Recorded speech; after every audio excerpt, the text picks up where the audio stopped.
our stores have quite a lot of international workers, and for them to be told, "Oh, you can't come back to work," is really devastating for them. It really affects them, and they just need an extra shift a week. That's what they're asking for. Any dollar helps. I think that's what people aren't really understanding right now. Our workers are really struggling, really suffering, and we're trying our best to give them as many hours as we possibly can. We're halfway through the week. That was going to be a week of optimism and a gradual increase in diner numbers through Victorian restaurants. Instead, we're halfway through a week that's become very glum. As Melbourne's restaurants have been further restricted, it looks like the rest of Australia is just having one big party. South Australia announced yesterday that they were reducing the density limit. You're allowed to have one diner per 2 square metres. Melbourne's stuck at 4. The New South Wales Premier has told her people, "I call on all organisations not to interact with citizens from Melbourne at this stage." I feel like New South Wales has been waiting to say that since about 1835. But it's not a funny time for Melbourne restaurants. It's really tough. And hopefully it's not going to get tougher.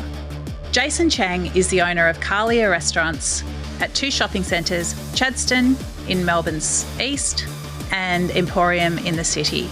He's also an owner of U Kitchen, a Chinese restaurant at Chadstone. He has been doing it incredibly tough since January, when news of coronavirus first hit and customers just melted away from Chinese restaurants.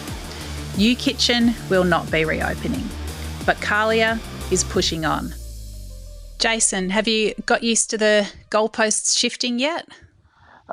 Yes, I guess every week or so we're hearing about new laws and legislation coming into and restrictions. So I guess we've become much more suited to adapting to the current situation than we were last year or when it first started. So I guess, it's not a shock to us when restrictions are announced. So I think in March, when the first restrictions were announced, that's when it came as a shock because we only had 24 hours to really prepare for it. But now it's quite a different story. I think the industry is quite used to it now. Okay, so when the Premier announced that you weren't going to be able to increase your numbers to a maximum of 50, how did that news land with you? Obviously, from an industry standpoint, it was disappointing. From a health and safety point of view, we completely understand the reasons for it. I guess it's hard because I think the restaurant industry as a whole, we have tried our best to maximize social distancing and really work within the parameters that we've got. And I don't think there were many cases in restaurants actually at all. And it seemed to be from what the Premier was saying that it was coming from house visits more than anything else. So I think the industry really, they stood up and did what we could to maintain a safe and clean environment for all of our guests and staff. And, we had to go out and spend our own money to get hand sanitizers, to retrain staff on how to disinfect surfaces properly. And, we're really operating in a very, very tight budget right now. So to be told, I guess, within 24 hours that we can no longer operate, it's hard. And we understand the decision, but I think a lot of restaurants had to rehire or re-engage a lot of their old staff members who probably weren't on JobKeeper. And this was the opportunity for them to go back into work. And this is what was for us at Calia. Our Chadstone store would have gone up from, I think, 20 seats on the inside to 50 on the inside. And because we have an outdoor area as well, that could also theoretically fit 50. So we had re-engaged a lot of our staff members, international workers and casual workers who were not eligible for JobKeeper.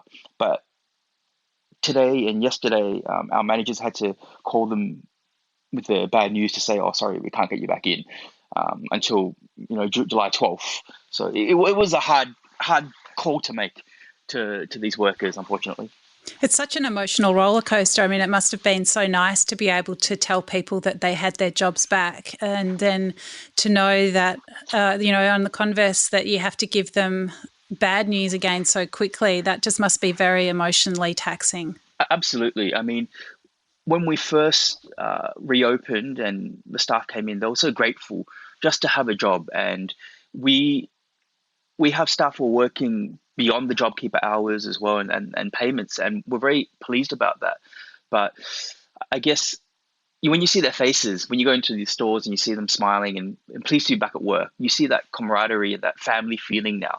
They're all taking care of each other. And, we had staff who were going out to do deliveries, but staff will be going, oh, I know you didn't get many hours last week. You take these deliveries and get paid for it. And I think a lot of people stood up. A lot of workers and staff members have really started to say to each other, we're one family. We're here to help each other. And unfortunately, with the restrictions staying on for longer, it has been emotional for them because, they've been waiting. They haven't been earning incomes, and international students especially have been suffering the most. Our stores have quite a lot of international workers, and for them to be told, "Oh, you can't come back to work," is really devastating for them. It really affects them, and they just need an extra shift a week. That's what they're asking for. They're not asking for, a whole week of work. They just need that extra. Any dollar helps. I think that's what people aren't really understanding right now. Our workers are really struggling, really suffering, and we're trying our best to give them as many hours as we possibly can. It's so tough. Had you also ordered extra produce? Absolutely, absolutely. Yeah. So we go through, almost 1.5 tons of pork a month at our stores, and we had extra Wagyu and extra pork come through in preparation, for increased capacity. So unfortunately, we're going to have to work out what to do with that over the next few weeks. And, this is also to support the suppliers. I mean, a lot of suppliers are really suffering right now as well. They haven't been paid by a lot of companies, understandably, for months because of the shutdown. There's no cash flow for businesses anymore. So we place our orders in, try to support our suppliers who have been with us for years, and now, we've got a lot of stock that we're just going to have to try to push out as much as we can through takeaways, through home deliveries, through the current store capacity that we have. It's so tough. And I mean, a lot of people think about the pandemic, I guess the impact really kicking in, in the third week of March. But for you, it started much earlier, didn't it? Yes. For us, it started, I guess, early January. That's when the impact was really felt by us, especially our Chinese restaurant, U Kitchen. Chinese New Year tradition is our busiest day of the year. We would serve about 200 customers in an evening, just one dinner session. And literally, when news of the pandemic came out of Asia, customers rang within that day, and we went from 200 reservations to 40. So walking into the Chinese New Year period, seeing your restaurant at 20% capacity is really hard, and it got worse from there on in. I think from January down to March, we started offering special banquets and all that, but it still wasn't enough because your cost is still the same. Your cost of goods are still the same. Your labor is still the same. There was no government support back then for restaurants, and there was no rental support. So to operate at 20% capacity because people were scared to come out was extremely difficult for us, for our Chinese restaurants especially. And do you think that there was a racist element to the way that people just stopped going to Chinese restaurants? Absolutely. I think at the start, what happened is that people thought it was primarily a Chinese, Asian-based disease or virus. And I personally experienced racism a few times. My staff have. I was driving to my store one day, and a man motioned for me to wind down my window, which I did. And then he started yelling at me, saying that, you're the reason why the virus is here. It's people like you. And little did he know, I was born here. I'm actually Australian-born Chinese. And, I am Chinese, but that judgment by this man in the car was only made to me because of my hair color and because of my ethnicity. And, that really shocked me. And that wasn't the only time I heard it. My staff were walking to work in the city one day, a young lady, and she got just pushed to the floor by two young girls and racially abused as well, and told, oh, you're the cause of the virus as well. So, they came to work and they told us, oh, they were just racially abused. And I think the media doesn't really pick up on a huge amount of what's happening to the Asians here. People see generally the Asian community as model minorities, but we're also suffering from the effects of the racism that's occurred the past few months about the virus. I've been, to a lot of places, and I've heard racist names being called towards other Asians, and we try to tell people this is not on, but in the end, some people, the emotions get high. They just keep abusing us, and I guess that's also what led to the reduced patronage at our restaurants because of that element of being Asian. People just thought that, oh, maybe the restaurants are dirty, maybe the virus is there somehow, and I think that was the thing that probably caused the biggest issue for us early on in the year. Calia, and we serve over 10,000 customers a week normally, and luckily we still had a lot of customers coming in, but a lot of people were scared still. Chadstone and Emporium especially was quiet. Chinatown was empty. I think you can still walk down Chinatown now and it's mostly empty. And a lot of the people in the restaurant industry, in the Chinese restaurant industry, have told me that they don't plan to reopen. I think that's the sad part that's happening now because it's not getting better for Chinese restaurants, to be honest. Yeah. It's really terrible. I mean, it makes me really sad to hear that you and your staff and really that anyone would be subject to racism, I mean, in thought or in action. I mean, how does that make you feel, both personally, but also as someone who's, and as an employer of people who are experiencing that? I mean, it saddens you because everyone sees Australia as such a multicultural country, which it is. And I was born here and I can see how multicultural it is. But I think what happens is that when, the government doesn't identify the issues that are here, instead, I think the trade or tourism minister said that there is no issues here with, racism against Asians. I think, has he actually asked Asians this? Most of the Asians I've spoken with, or I know, have said to me they've experienced it lately.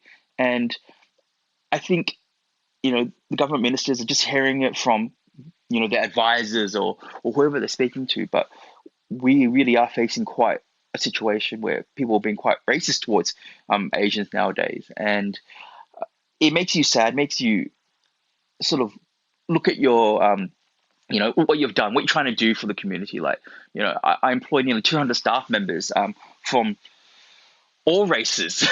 And that's what I do. I reinvest my profits back into the stores to create more jobs. And, during the whole COVID period, we donated sanitizers, groceries to the elderly, to hospitals, to doctors, to medical clinics, to childcare centers. But people don't see that positive side of what we're trying to do for the community now somehow. They just go, well, you brought the virus in, you're sending the sanitizer and masks back to Asia. Well, we're doing what we can for the community, but also there's no appreciation in a way. I think that's how Asians are feeling now. Like you're happy to accept us when we're spending the money, building stores, pumping the economy, but I think we feel abandoned somewhat at the moment. Do you want to talk about it in a cuisine sense as well, Jason? Like, perhaps the difference in the way a plate of dumplings and a plate of tortellini might be perceived. Well, I mean, at our restaurants, when our dumplings are handmade by our chefs. They come in at 6 a.m. in the morning and they're making the skin. They're rolling the skin out just like a pastry chef does. Then they're making the filling. They're mincing the meat. They're adding the fillings inside, and they're hand making each dumpling. And it's the same as an Italian restaurant when they're hand making tortellini. But what happens is that when I then put it in a steamer basket, steam it, put it on the menu for $7, bring it out, people go, oh, $7? And they sort of calculate, oh, it's $2, a bit over $2 for a dumpling. It's not really worth it because they think, oh, I can just buy a frozen version over at Coles or Woolies. And I think that's the sort of view people have on Chinese food right now, that it's supposed to be cheap, like street food, when in fact it's not. There's a lot of work that goes into creating these dishes. And the hard part is that because the general community views Asian food as street food or cheap food, people are not willing to pay. But when I go to Italian restaurants and there's $36 for tortellini, for 6 pieces of tortellini filled with prawn, well, I can guarantee you what's gone into that amount of tortellini is the same amount of effort, labor, and ingredients that have gone into my dumplings. but that's not really appreciated as much. And I think that's the issue that we're facing here. People view Asian food too much as street food, when in fact it's not. There's a lot of fine dining Asian restaurants, and look at Japan. I think it's got the most Michelin star restaurants in the world. And like I was saying to you the other day, rice on its own is very special. There's different types of rice. There's the really high-end gourmet Japanese short grain rice to the normal, long grain rice from Thailand or Australia. And I think people's whole view is that, oh no, Asian is just that cheap street food. And I'm trying to educate people to say that it's not. The rice that we use, we import from Japan, and it's not cheap to import this rice from Japan. I think we're looking at like $50 for 10 kilos, something like that, if not more. And this is the best rice that you can get. And we're trying to say to customers, well, there's a reason why you're paying a bit more for this, because we're really giving you the best ingredients that we can get. And it's a timely process. I think it'll take a much longer time to sort of educate everyone, but slowly we're getting there. We're seeing a lot more customers come into Calia and really understand the difference now between what truffle oil is and what real shaved truffles are on truffle fries. People don't realize truffle oil is primarily, artificial. There's no truffle in it at all. Maybe there's some dry truffle at the bottom to give the effect that it looks like a real truffle, but it's not. And we're trying to educate people on that aspect as well. So, yeah, there's that education part of the piece, but then I guess there's also looking for efficiencies in your restaurants to try to, find a little bit more profit in the business. What are some of the other things that you're doing at Calia to try to stay afloat and thrive? Yep. I mean, we're looking at more technological,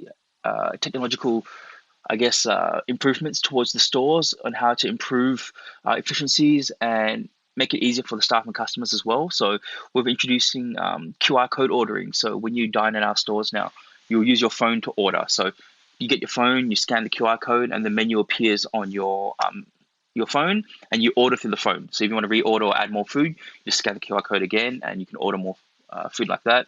It goes straight to the kitchen. The kitchen makes it, the staff brings it out, and you pay at the counter at the end. That's one element to also reduce social contact between staff members and customers, and that's what we found at our stores. Customers sort of, they just want to get on with their meal. They don't really want that interaction anymore. So we've introduced that, as well as a robot. We've purchased a BellaBot, who is a very advanced and high tech robot waiter. So it's sort of like a cat robot where you can put the trays of food on the robot and it'll bring it direct to the tables through radar and sensors. And wow, customers can interact with it as well. Is it bigger than a real cat? How tall is BellaBot? It's quite big. I think it's about 1.5 meters tall. So yeah, it's a big machine. It'll interact with you as well. If you get in its way, it'll tell you to move. If you delay it, it'll tell you it has to go back to work. You can pat it, and if you pat it for too long, like a normal cat, it'll get annoyed. So it's quite I'll bring you in once it's arrived, and we can go through that and have a bit of fun with the BellaBot once it's here. Sounds super exciting and super innovative, and I suppose making an experience or a bit of a feature of, reducing social contact, but also reducing staff costs. That's right. I don't know. It's so clever, and I'm sure it's going to be really fun. But it also makes me feel a little bit sad when you say that people don't want that contact anymore. Do you think the hospitality experience is changing for the long term? I think absolutely. I think especially for the premium casual dining market, I think people now are really more focused on just eating, and they just want to spend time talking to their friends or their family who they're with, but they're not going to be that same level of social, contact where they want to ask the waiter how their day was and what was happening. Waiters are now wearing masks. In general, they also don't want to spend too much time standing there talking to people. Even though we do conduct temperature checks and we provide sanitizer for our guests on each table, we do whatever we can to keep the place as clean and hygienic and promote social distancing. But it seems that humans and the customers from a general perspective are much more cautious than last year or before, and I think that's what's going to happen from now on. Like, I think that's the issue of what the Premier was saying. A lot of the cases were from home visits, because in restaurants you're literally only meeting your friends. You're not actually engaging with other people. You're meters away from the nearest customer or table, and the waiters aren't standing there talking to you. So the industry is doing its best to support the restrictions, but also it's for our own benefit. We don't want restrictions going any longer than they need to. We don't want to have people sitting there next to each other as well. We want to, get over this period right now, and it seems that people, are much less engaging than they were beforehand. Even during my retail section, people just don't engage anymore. There's no more conversations being made. Yeah. Wow. Doesn't sound like as fun and warm and cozy a world as it used to be. Yeah, I think it's a changing world. Yeah. Do you think that there have been restaurants that have just been hanging on, waiting for the diner limit to increase, and that this latest pause will just really mean they close the doors and don't reopen? Absolutely. I think what people don't understand is that there's still costs for restaurants to pay. There's still rent to pay. So no matter, it's funny because the government does announce all these support packages, like I think they guaranteed the loans and all this from the bank, and the banks will provide upfront payment for JobKeeper, but they don't realize that a lot of it didn't happen. The banks aren't giving out loans right now. A lot of banks didn't give you cash advances for your JobKeeper payment. So businesses are funding it from their own pocket, or owners are funding it from their own personal pockets to ensure that the business keeps going. And I think that's a lot of restaurants I know also didn't open because 20 people, they just couldn't survive on it. But a lot of restaurants, 20 people is 80 square meters of dining space. So even when they could increase to 50 people, they require 200 square meters of dining space. That doesn't include kitchen. That's just the dining space for the customer. And a lot of restaurants aren't that big, except for the big group restaurants, because rent in this city is very expensive. So a lot of owners I've spoken to said that they can't even, it's not going to affect them even at 50 or 20 because they can only fit 8 people in their restaurant. And there's no point opening. Yeah. So it's the density and distancing rules that when they shift, that's when those people would be able to reopen if they've managed to hang on that long. Exactly. But I know a lot that haven't. I've been approached by so many real estate agents who said to me, do you want to take this space? Or this space, it's fully fitted. The rent is cheap. Just do anything. But at this moment in time, no one wants to open new stores. Everyone doesn't know the current situation, what's happening before they're going to consider opening a new restaurant or cafe. And I think it's just going to get worse, especially after JobKeeper ends in September. That's when a lot of restaurant owners will run out of that government package, and they're going to find it difficult to pay their bills. And I think that's the issue we're facing. We're heading towards that edge of the cliff, and people don't realize that it's coming pretty quick. Well, Jason, how are you feeling? Like, are you optimistic at all, or are you just super stressed? I mean, what's your mood like? I guess my mood from March was stress. To now, it's come to a period of, I sort of accepted what is going to happen, and sort of wanting, hopefully, the population in general to adhere to all the social distancing rules. And, I try to encourage that in my own personal life and with my staff and with my customers and guests. And we're just hoping, there's no second wave. And we are optimistic in that. I think, unfortunate as it is, with a lot of restaurants closing, that means there's less options for customers as well. So for the ones that do survive and are still around in September, October, December this year, they're going to be thriving. And it goes to show my Calia stores have queues now for about 2 to 3 hours sometimes. That's not physical queues, that's wait list queues. So we don't make people stand there and wait for 2 hours to eat. We obviously put them on a wait list and contact them once the table is available. But I think that's also because and that's talking about a Wednesday afternoon at 2 o'clock. People still waiting 2 hours for a seat. Great. Yeah, it's good, definitely, but the options are much less now. And it seems that it'll be like that. People want to spend, people want to go out, but the ones who do survive will be thriving. So it's a bittersweet situation. There's a lot that I know who are suffering, and they spoke to me personally about how badly they're suffering. They're asking for so much help, and they just can't get it right now. Customers just not coming, and they can't open their doors. So yeah, it's a very bittersweet situation for a lot of people right now. I can't wait to open my doors, but I also know others who are just not even thinking about that. They're just trying to think how they're going to pay their bills next week. And with U Kitchen, the restaurant that was so devastated around the time of Chinese New Year, what's happening there? So we're going to convert that to a Japanese yakiniku, so Japanese barbecue and grill. So that's going to be where, it's more self-cooking. So you have barbecue and shabu-shabu there. So you'll have the traditional Japanese shabu-shabu. For example, you'll be grilling your own Wagyu beef on the charcoal barbecue, or in the shabu-shabu soup bases. And the focus there is on the ingredients. So it's less staff intensive. It's more getting you to come in and really see, okay, this imported Japanese A5 beef, and just grilling it lightly to a medium rare with some dipping sauces. And we really want to showcase the ingredients there. Local pork belly. I think we use St. Bernard's. So, we want you to just grill that, try that, a little bit of salt. So upstairs, we're converting to a more premium casual sort of environment, get people in drinking. We're working together with other suppliers to really provide an environment where we can showcase ingredients, high quality ingredients, but also at a value affordable level where, you can go there every week. We're going to have bento boxes. We're going to have gyukatsu, where we have deep fried beef steaks in panko crumbs, where we slice it and you just grill it to your own liking on your own individual grills.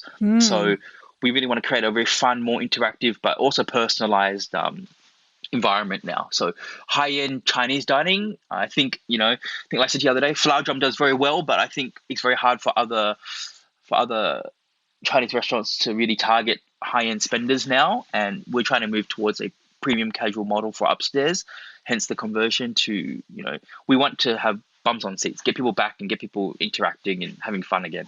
Do you think it's mostly the high-end part of U Kitchen or the Chinese part of U Kitchen that meant that business was simply not able to reopen? I think it was the Chinese end. I mean, last year, during normal periods, we had a lot of customers come through. So we'll be full house. Last week's nearly 200 customers. So we'd be full house from Thursday to Sundays.